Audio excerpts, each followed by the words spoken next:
J'ai décidé d'être l'investissement rentable de ma mère. Elle ne le comprend pas toujours, mais voici comment je rentabilise son investissement. Ma mère a été la femme de notre vie.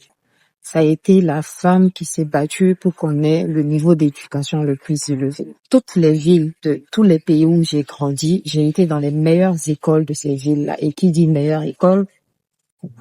Mais elle s'assurait que l'éducation pour laquelle on a choisi, parce que avec elle, la règle était simple. Moi, j'avais juste qu'à choisir l'école et elle devait payer la scolarité. Ça se limitait qu'à ça. Elle ne me demandait pas des comptes, elle ne me demandait pas mon bulletin, même quand j'étais à des kilomètres loin d'elle, parce que de toute ma vie entière, j'ai vécu que 3 années consécutives sous le même toit avec ma mère. Être son investissement rentable, ça veut dire quoi? Personnellement, aujourd'hui, je fais des choix pour que l'argent qu'elle a investi dans mon éducation ne soit pas perdu, soit tellement fructifié. Le choix de l'école, le choix du travail, le choix de mon mode de vie, le choix de mes décisions, même celles avec lesquelles elle n'est pas du tout d'accord. Et pour moi, le fait qu'elle ne l'accepte pas, ça ne me dérange pas parce que j'ai décidé d'être son investissement rentable.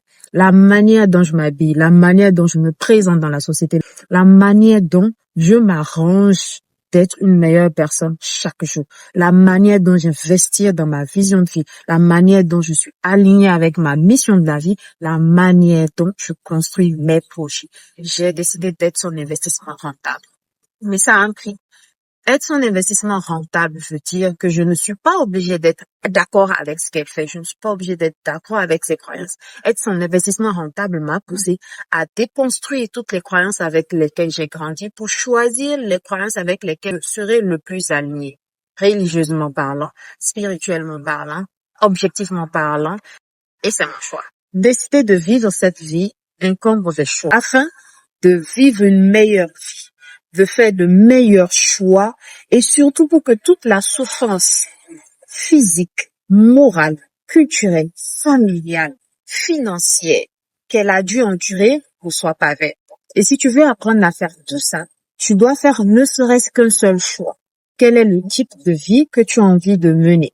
Et pour pouvoir mener la vie que tu as envie de mener, tu dois avoir le courage de déconstruire toutes les croyances avec lesquelles tu as grandi pour faire des croyances qui sont alignées à ta vie, à toi. Pour apprendre à faire tout ça, tu as juste besoin de télécharger le guide que je t'ai laissé en